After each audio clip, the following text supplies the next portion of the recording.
Darating ang araw, kanilang iiwanan ang mundong itong puno ng kaguluhan. Lumilipas ang araw patungo sa kawalan. Huwag mo nang hayaang ikaw ay kanyang maiwanan. Si Jesus ang kasagutan, siya lamang ang kailangan. Siguro mga kapatid, bigyan muna natin ng daan itong mga tanong. Ano po, yan, katulad ni Madam Silin Ladera, ayan, may maganda siyang tanong. Ayan, thank you po, Madam Silin, na pagbigyan po ninyo ang ating Panginoon sa programang ito. Ayan, sige po. At una, gusto kong sagutin muna yung pinadalang video, yung tanong ni Nanay Villarosa. Ayan, kung ito'y maipaplas siguro, magandang maiplas. Ayan, wala no? Ay, Sister Conseng, ipaliwanag mo sa kanya ang tanong ko. Sa bagong langit, bagong lupa, kung tulad ba ng dati na mataas ang langit kaysa sa lupa? Kasi hindi ba sabi niya, yung ang kanyang bayan, isasama na ng Diyos, kasama ng Diyos.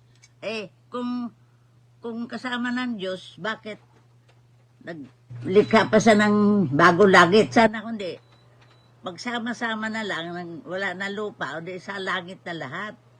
Kasi di ba, sabi ba, maglilika siya ng bagong langit, bagong lupa. Kaya itanong mo sa kanya, kung tulad ba ng dati na mataas ang langit kaysa lupa.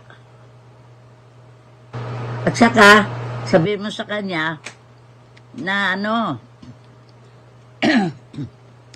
na lagi ako ipag-pray na makauwi sa sunod na taon.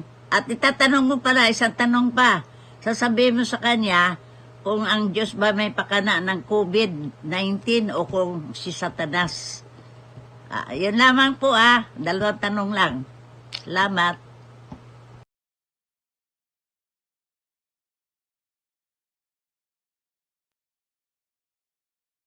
Ayan. Ay, narinig po ninyo yung tanong ni Nanay Villarosa from Amerika. Ano po? Kaya maganda po yung kanyang tanong. May kinalaman po doon sa yung bagong langit, bagong lupa, kung ang bayan ng Diyos ay kasama, at kung ito po ay kataas din ng langit at lupa, at ikalawa ay yung bang COVID. Ayan, ang Diyos ba ang may gawa? Kaya dalawa po yung tanong na maaari po nating masagot ngayon pong hapon. Una, ano po? Ang bagong langit at bagong lupa na sinasabi ho ng Biblia na ito pong langit na atin pong nakikita at itong lupa na atin pong nakikita ng ating mga mata, ito po ay masisira. Ito po ay mawawala. Kaya ang pangako ng Diyos, gagawa ho siya ng bagong langit at bagong lupa. Pakinggan ho muna ninyo ang isang talata nito. Masusumpangan natin sa 2 Pedro sa Kapitulo 3, sisimulan ko po sa talatang 9 patuloy para mahagip natin na ang Diyos ay mayroong pangako na gagawa siya ng bagong langit, bagong lupa. Pakinggan po ninyo, ito'y natatala, nais kong bumasa at ating basahin sa 2 Pedro Kapitulo 3, ganito ang nakalagay. Sisimulan ko po sa talatang 9, hindi mapagpaliban ang Panginoon tungkol sa kanyang pangako, gaya ng pagpapalibang ipinalalagay ng iba, kundi mapagpahinuod sa inyo, na hindi niya ibig na sino man ay mapahamak, kundi ang lahat ay magsipagsisi. Talatang 10, datapwat darating ang araw ng Panginoon, na gaya ng magnanakaw, na ang sangkalangitan sa araw na yun ay mapaparam na kasabay ng malaking ugong, at ang mga bagay sa langit ay mapupugnaw sa matinding init. At ang lupa at ang mga gawang nasa lupa ay pawang masusunog. Talatang 11. Yamang ang lahat ng mga bagay na ito ay mapupugnaw ng ganito.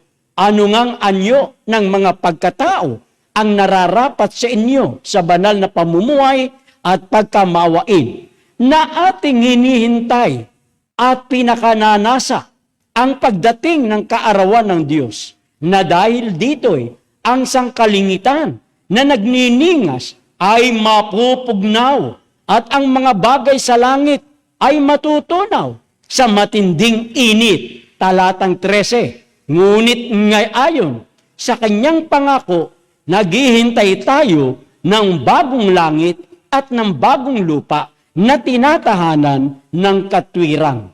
Ano po ang pagkakasaad sa talatang 13?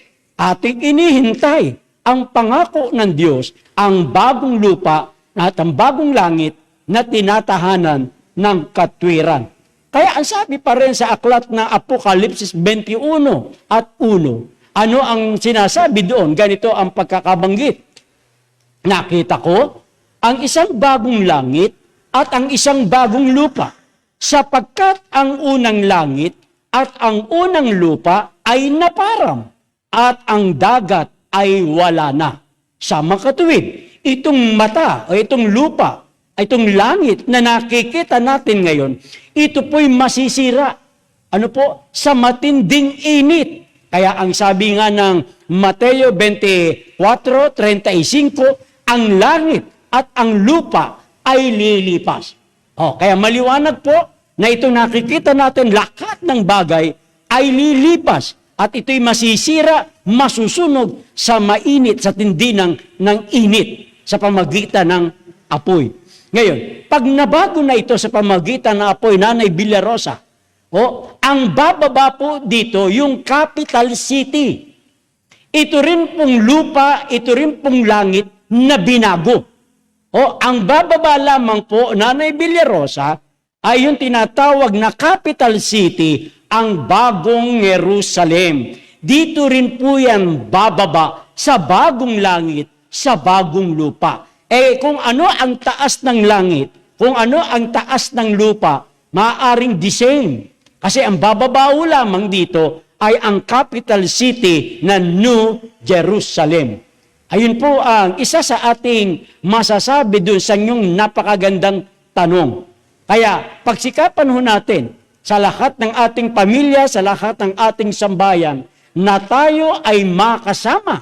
Ano po? Makabilang sa bayan ng Diyos na tatakan sa bagong Jerusalem na kanyang ibababa pag binago na itong langit at lupa. Yun po ang sinasabi ng Biblia sa 2 Pedro Kapitulo 3, talatang 13 at sa Apokalipsis 21, talatang 1. Yan po ang una nating sagot doon sa unang tanong ng Nanay Villarosa from America. Ang ikalawang niyang tanong, ito bang COVID na ito na pinagdadaanan ngayon ng hindi lamang ng ating bansa, kundi sa iba't ibang mga bansa, ang Diyos ba ay may kagagawa nito? Yun ang maganda niyang tanong. Ganito po ang una nating masasabi.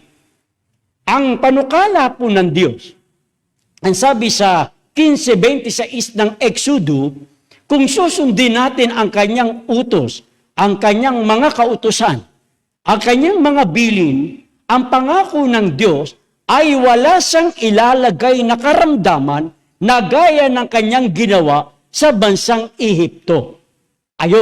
Ayun po ang panukala ng Diyos. Hindi man kailanman pinanukala ng Diyos na ang tao ay magkaroon ng karamdaman. Ngayon, dalawa ang pwede nating sabihin. Una, bakit ba nagkakaroon ng sakit ang tao? Una, dahil sa kanyang kakulangan ng pagsunod sa tagubilin ng Diyos.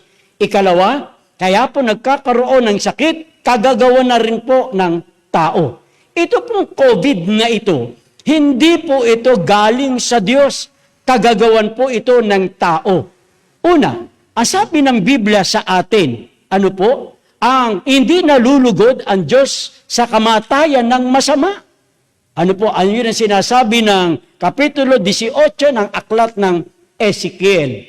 Ngayon, saan ba nagpasimula itong COVID? Saan ba galing? Sinasagot natin ito'y kagagawan ng tao na meron pong pahintulot ang Diyos.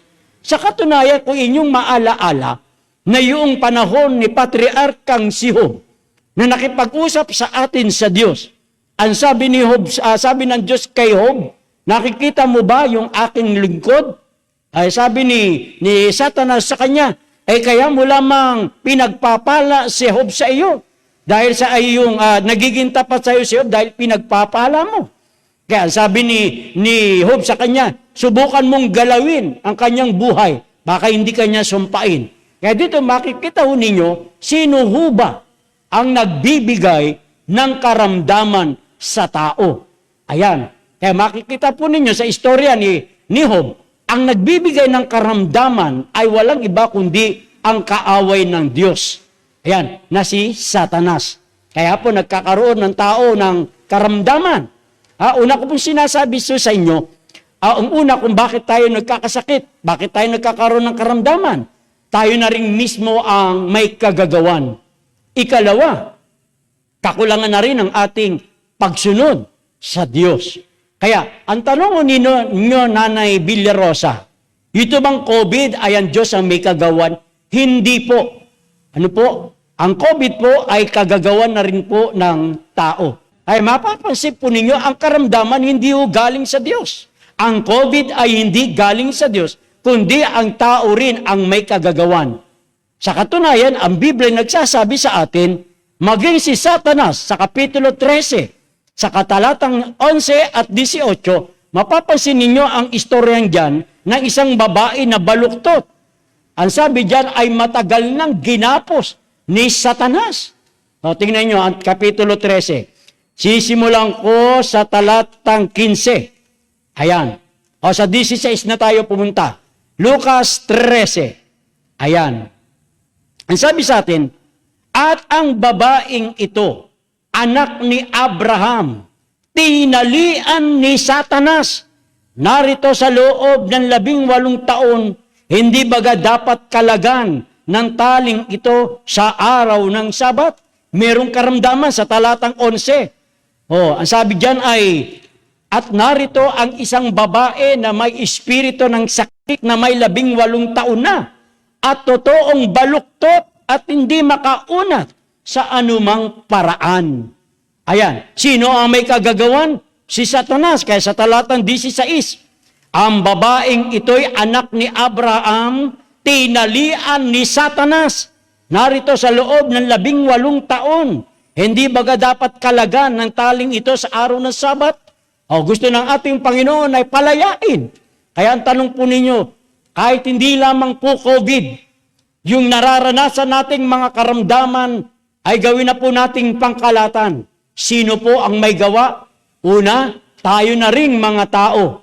Ikalawa, si Satanas. Hindi po galing ang karamdaman sa Diyos, kundi ito lamang ay isang pagpapaintulot, gaya na nangyari sa patriarkang si Job sa Kapitulo 1, sa Kapitulo 2 ng aklat ni Job. Yan po ang sagot natin. Kaya, paano tayo nagkakaroon ng karamdaman? Paano nag-COVID? Ay tayo na rin mga tao ang may kagagawan. Hindi po yung galing sa Diyos. Ang sa Diyos ay pagpapahintulot, gaya ng ginawa kay patriarkang si Job. Yan po ang sagot natin, Nanay Villarosa. Pagpalain po kayo ng ating Panginoon sa inyong maganda pong tanong.